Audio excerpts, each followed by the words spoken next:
Good morning. I increasingly feel that as a species, we're living through a slow motion tragedy. And it is my greatest hope that with the work on the great simplification in this platform, we can help the viewers engage with the ongoing more than human predicament in ways that alter the default pathway, not to preserve the world as we know it, but perhaps so a better one can emerge despite the myriad challenges. That's going to require knowledge and sense-making and courage and categories of interventions. But before all that, it requires that we have agency at the level of the individual human. But I think preceding actual agency is the feeling that we have agency, which I think increasingly most of us don't. And this lack of agency and some suggestions on what to do about it in the face of the metabolic economic superorganism was going to be this week's topic because I've been thinking about it a lot. But then I thought about it more, and there's a prequel that I think I need to highlight first. Something I've been noticing in my own life. And given many of you are, by definition, watching this online and on YouTube, I guess that you have too, or at least in a rhyming sense.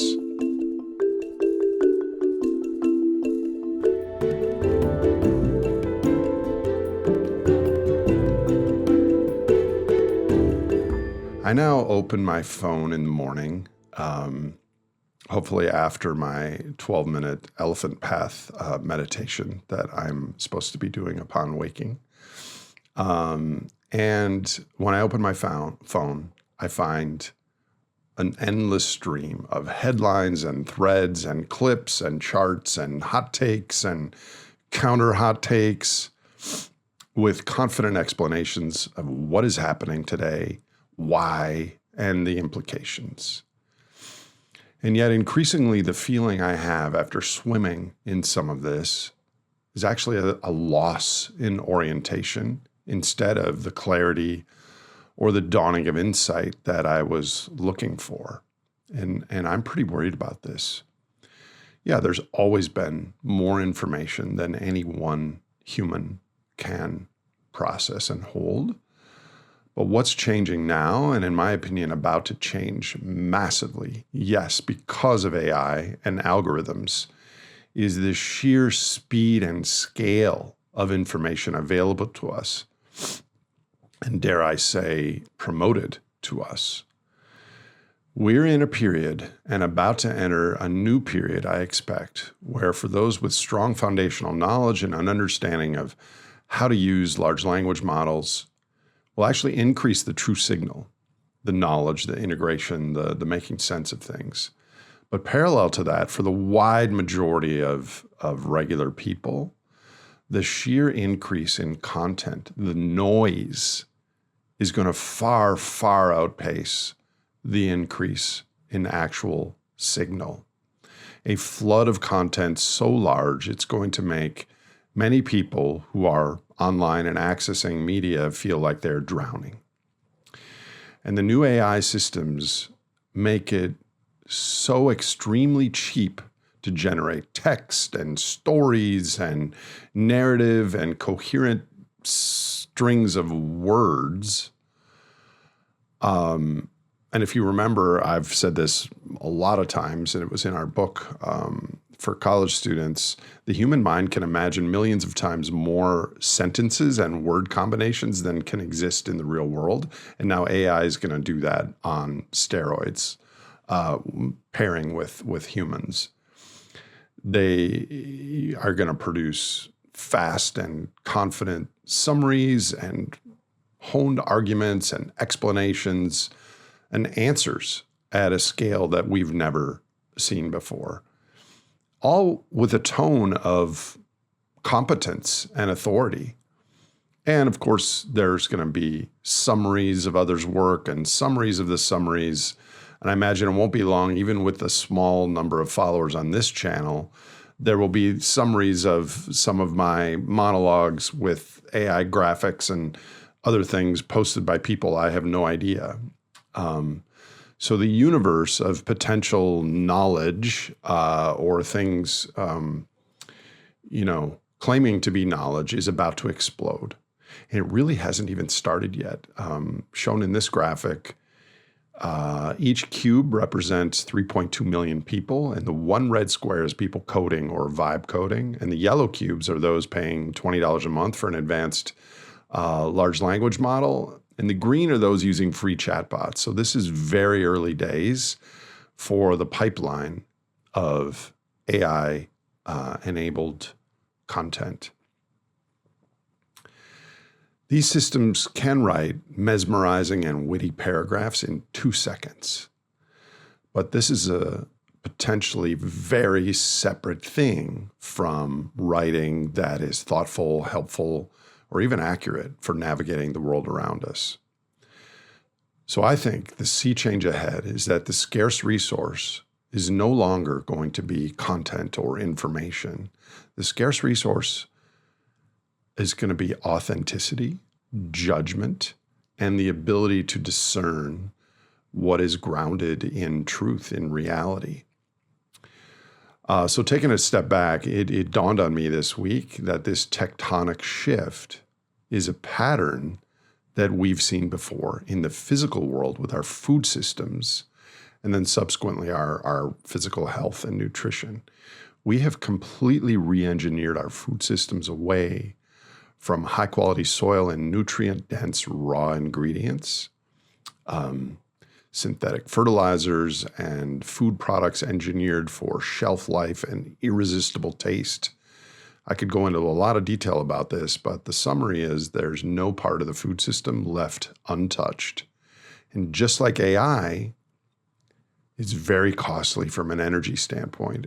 We use something like 12 to 14 calories of fossil fuels to deliver 1 calorie of industrialized food to the dinner table.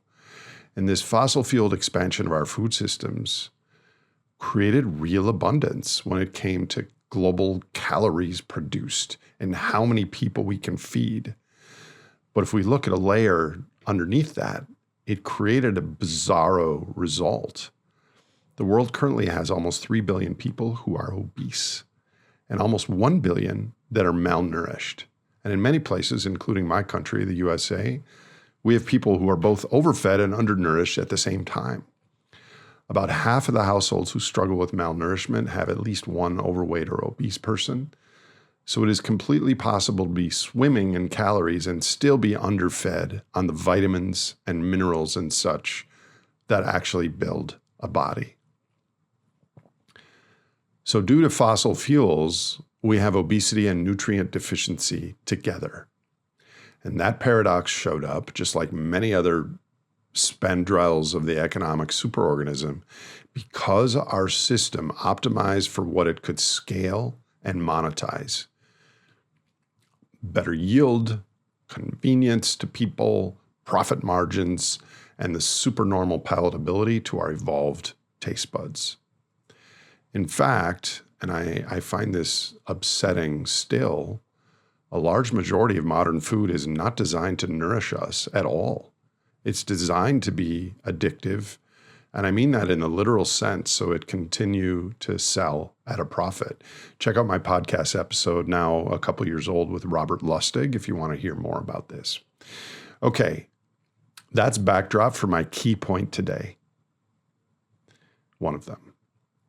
I think AI is about to run a parallel dynamic on our cognitive lives as fossil fuels did on our physical lives. AI industrializes information production the same way industrial agriculture industrialized food. It makes it so cheap to produce something that feels like nourishment, that tastes like better understanding, and that also rewards our circuits that are craving certainty and novelty. Yes, cheap and abundant, about to come in spades.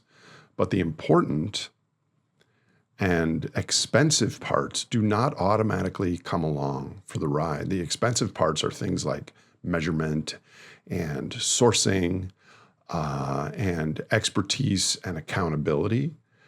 And these expensive parts are the things that tether words to our world, to reality.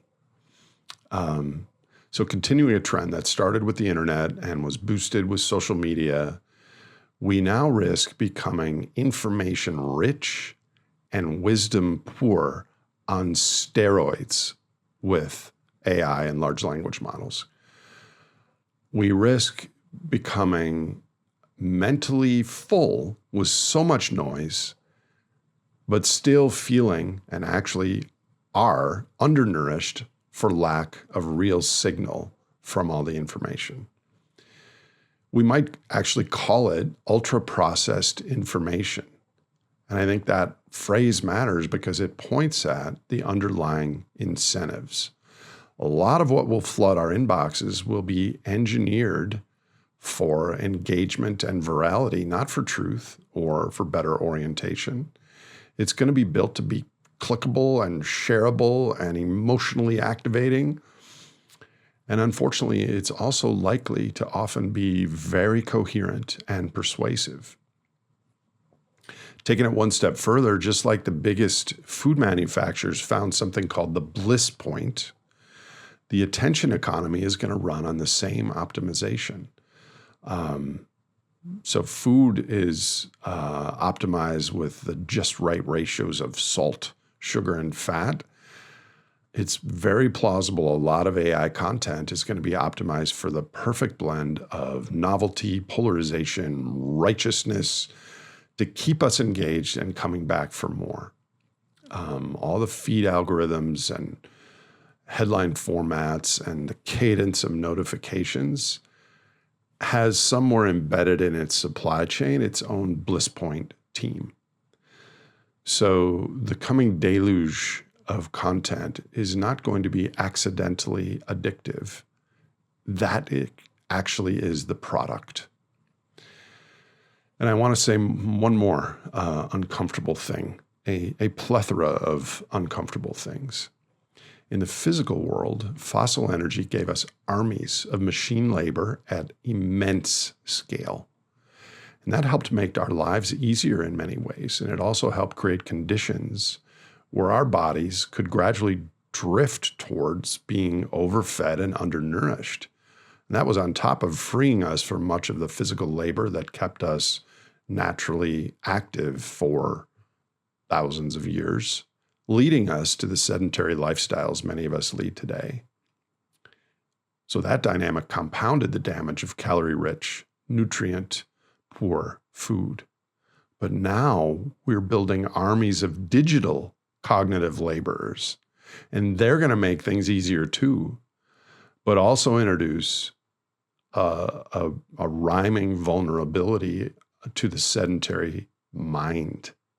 So when AI armies handle the research and the synthesis and the writing of content, the cognitive muscles that used to be required for the effort and synthesis and all the things begin to atrophy.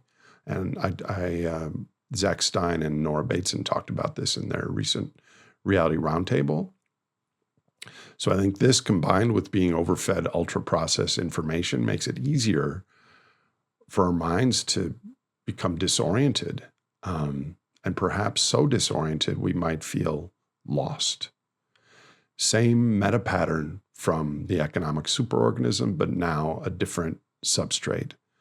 Not machines powered by fossil fuels, but machines for our minds powered by fossil fuels and everything else.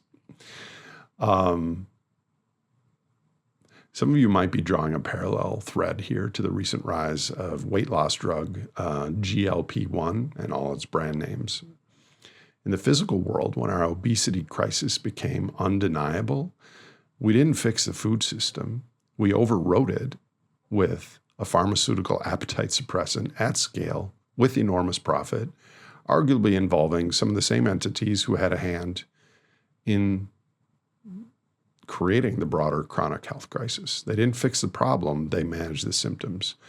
So what might the cognitive GLP-1 be?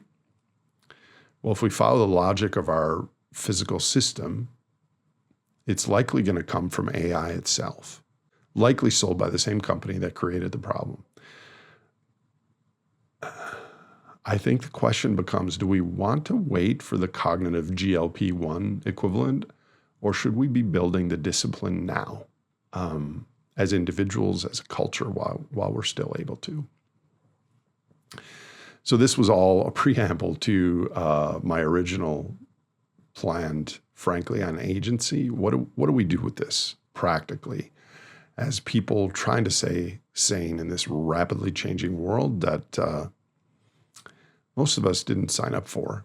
None of us can fact check the entire internet, and none of us are going to keep up with the volume of information, let alone fact checking it, that's coming. So I humbly suggest we need some sort of a first pass discipline, something we can run quickly in real time before we let a piece of content in the morning reshape our worldview or our nervous system. And there's a step before the filters, and it's simpler than it sounds. Do I want to enter this current at all today? Do I actually need to swim in this right now? Because I think one of the most underrated skills in the coming years is going to be the ability to say no, to step onto the bank for a while and not swim. And this is all about protecting your attention. And we're going to need cognitive discipline as well as caloric discipline. Next week, I'm going to talk about agency, and this is part of what I mean by that. But if you do choose to swim, and most of us do because we're part of society, we want to know what's going on and be in the flow of information in our rapidly changing world. Here are 3 questions that have been helping me lately. Is it true? Is it relevant? Is it useful? The first one is about contact with reality. In an AI world, we will get plausibility, polish, and confidence on demand. But what stays expensive is, as I said before, the accuracy, the nuance, the tether to reality.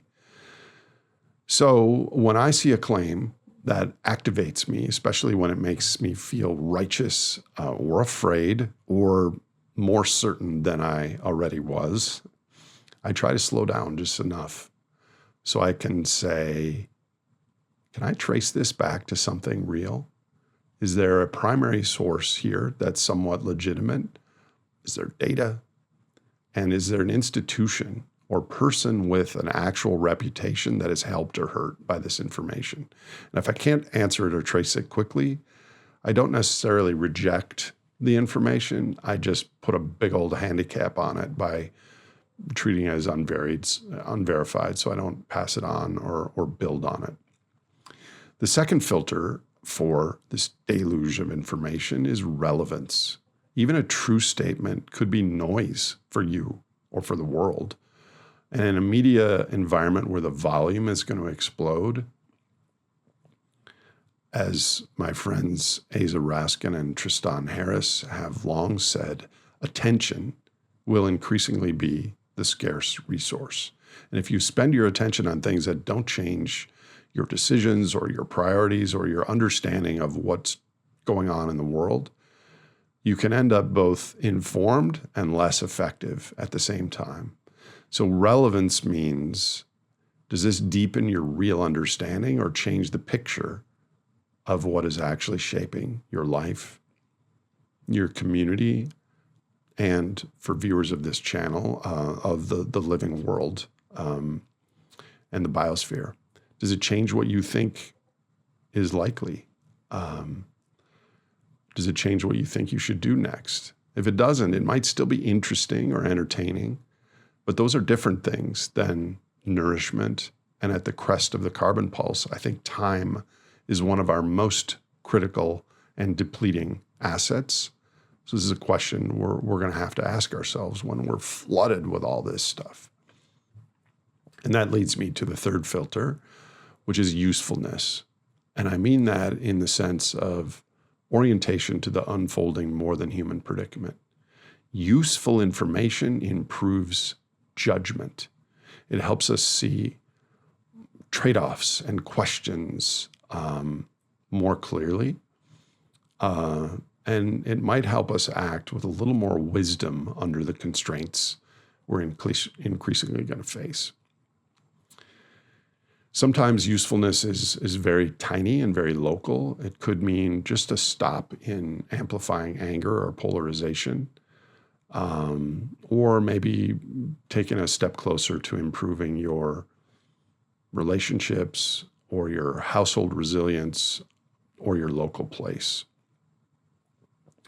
And a piece of content on the internet can be both true and relevant, but still fail this third filter if it primarily agitates you or polarizes you or trains you to perform and express certainty without actually making you more capable on the things that matter. So these are just things I'm trying to be aware of as I stare at what I think is coming. And I'm really starting to fear for our epistemic commons, what we share that we think is true so that we can have collective conversations. And I think these three simple filters are about how to achieve the mental equivalent of nourishment in an information environment that is going to be increasingly engineered for virality and attention, but the scale of it is about to explode. So going back to the food systems analogy, in an environment full of ultra-processed options, some dietary discipline becomes necessary if you want to become healthy. I say this as someone who is personally navigating a restricted diet right now, and those impulses are hard to overcome. And the parallel is not lost on me with the cognitive laborers that are about to be cheap, abundant, and everywhere. But similarly, actually extremely similarly, in an information environment full of ultra-processed content, some cognitive discipline is going to become necessary if we want to stay oriented and sane. I'm going to get to agency and the meta crisis next week, but with respect to AI and the coming dwarfing of signal by noise, I think personal practices still matter, and maybe they become paramount because each of us chooses what we ingest in this growing ocean of information, and each of us chooses what we pass along to other people, and then those choices compound in our culture via conversations and such. In a world where words are about to become incredibly cheap, our careful attention may just become an expression of our ethics. Next week, tentatively titled Desperately Seeking Agency. Talk to you soon. Hope you all are well.